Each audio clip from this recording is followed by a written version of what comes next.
قومی آواز کے ناظرین خوش آمدید۔ دنیا نے ایسا نہ کیا تو پھر ہم کریں گے۔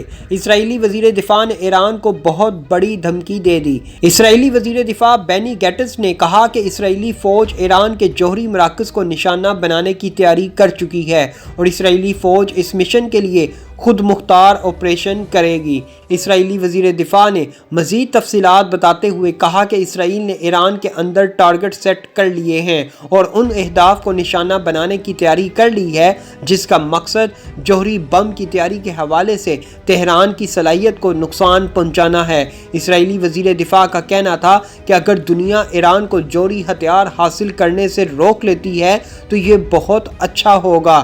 اگر ایسا نہ ہوا تو پھر اسرائیل خود سے اپنے اقدام اٹھانے کی صلاحیت رکھتا ہے۔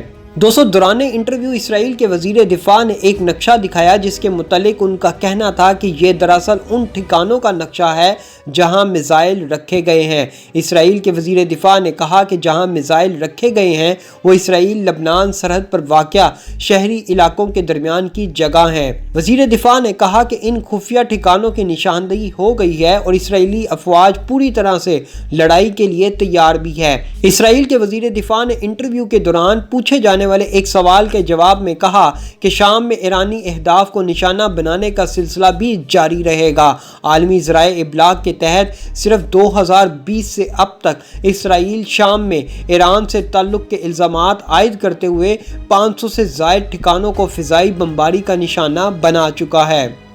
فاکس نیوز نے رپورٹ کیا کہ انٹیلیجنس اندازوں کے مطابق ایران 2021 میں شام اور لبنان میں اپنی پراکسی فورسز کے ذریعے اسرائیل کے خلاف حملے شروع کر سکتا ہے۔ اسرائیلی وزیر دفاع نے انٹرویو کو یہ کہتے ہوئے جاری رکھا کہ لبنانی حزب اللہ گروپ کے پاس سینکڑوں ہزار میزائل ہیں۔ فاکس نیوز کے مطابق بنی گانٹس نے ان اہداف کا خفیہ نقشہ فراہم کیا جس میں لبنانی حزب اللہ نے میزائلوں کو برقرار رکھا ہے، جس سے ظاہر ہوتا ہے کہ متعدد راکٹ سرحد کے ساتھ ہی شہری رہائشی علاقے میں محفوظ تھے۔ اسرائیل نے ایران کو خبردار کرتے ہوئے کہا کہ دنیا تیار ہو یا نہ ہو لیکن اسرائیل ایران کو تباہ کرنے کے لیے بالکل تیار بیٹھا ہے۔ ہمارے پاس ایران کے تمام میزائلز کی لوکیشن موجود ہے۔ فاکس نیوز کے مطابق اسرائیلی دفاعی دستوں کی سالانہ رپورٹ سے پتہ چلتا ہے کہ اسرائیل حزب اللہ کے ساتھ ملٹی روزہ جنگ کی تیاری کر رہا ہے، جس کا مطلب ہے ایک لمبے عرصے کی لڑائی کی تیاریاں کی جا رہی ہیں۔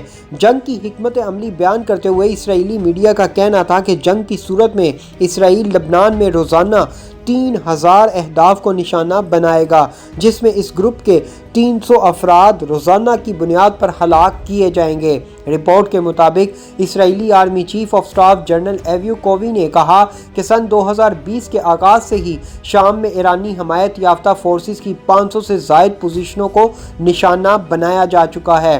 واضح رہے، امریکی صدر جو بائیڈن نے گزشتہ ہفتے شام میں ایرانی حمایت یافتہ عسکریت پسندوں کے ٹھکانوں پر حملے کا بھی حکم دیا تھا۔ بائیڈن انتظامیہ نے ایران کے ساتھ جوہری معاہدے پر امریکہ کی واپسی کی حمایت کی ہے اور کہا ہے کہ اس معاہدے کو خطے میں ایران کے طرز عمل سے نمٹنے کے لیے ایک پلیٹ فارم کے طور پر استعمال کیا جائے گا۔ تاہم اسرائیلی وزیر اعظم نے 26 مارچ کو کہا تھا کہ ان کی حکومت کو ایران کے ساتھ کسی جوہری معاہدے کی کوئی امید نہیں۔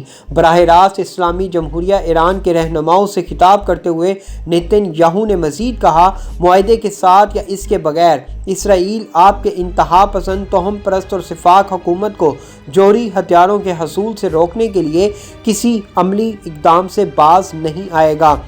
یہاں یہ بات واضح کرتا چلوں، اس وقت صرف دونوں ممالک میں براہ راست ایک دوسرے ملک پر میزائل نہیں داغے جا رہے، لیکن اگر دیکھا جائے تو اسرائیل اور ایران کے سرحدی علاقوں میں اس وقت میدان جنگ بنا ہوا ہے جہاں آئے روز میزائل اور ڈرون حملے ہو رہے ہیں۔ در حقیقت یہ دونوں ممالک کے درمیان چنگاریاں ہیں جو کسی بھی وقت ایک بڑا دھماکہ کر سکتی ہیں۔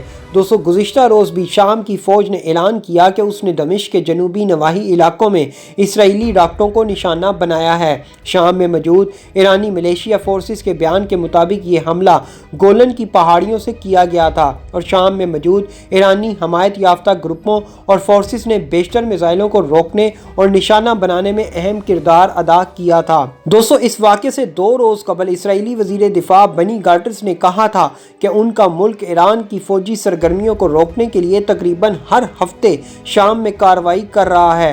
ذرائع ابلاغ کے کچھ ذرائع ابلاغ نے یہ بھی اطلاع دی ہے کہ اسرائیل نے اپنے حملے میں ایران سے منسلک پوزیشنوں کو نشانہ بنایا تھا۔ یروشلم پوسٹ نے یہ قیاس بھی لگایا کہ یہ حملہ بحیرہ عمان میں اسرائیلی جہاز پر حالیہ حملے کے جواب میں تھا۔ اسرائیلی میڈیا رپورٹس کے مطابق یہ جہاز اسرائیلی جاسوس ایجنسی موساد کے سربراہ کے قریبی دوست رامی اونگر کا ہے۔ دوستو، مسٹر انگر اپنے ملک میں بزنس میں جہاز رانی دیو کے نام سے جانے جاتے ہیں، تاہم جہاز کے مالک نے اس حادثے اور اسرائیلی ہونے کے مابین کسی بھی تعلق سے انکار کیا ہے اور اس واقعے کو ایران اور امریکہ کے مابین جاری کشیدگی کا حصہ قرار دیا۔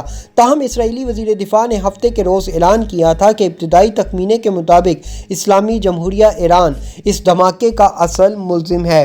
حالیہ برسوں میں اسرائیل نے شام میں بار بار اہداف کو نشانہ بنایا ہے جن کے بارے میں کہا جاتا ہے کہ وہ ایران سے جڑے ہوئے ہیں، تاہم اس سال ان حملوں میں شدت آئی ہے۔ شام کے صدر بشار الاسد نے بھی ابھی تک عوامی طور پر یہ اعتراف نہیں کیا کہ شام کی خانہ جنگی میں ایرانی افواج ان کی طرف سے کام کر رہی ہے، اور صرف اتنا کہا ہے کہ تہران ایک فوجی مشیر اس ملک کو بھیجے گا۔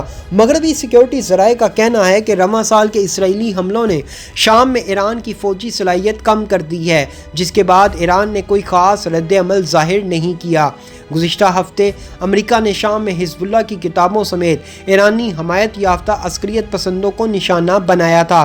مطلب صاف ہے، اسرائیل ہو یا امریکہ، کہیں نہ کہیں یہ دونوں ممالک کسی نہ کسی طرح ایران کو اور اس کی خطرناک ملیشیا فورسز کو کمزور کرنا چاہتی ہیں تاکہ اسرائیل کا دبدبہ پورے مشرق وسطیٰ میں قائم ہو جائے۔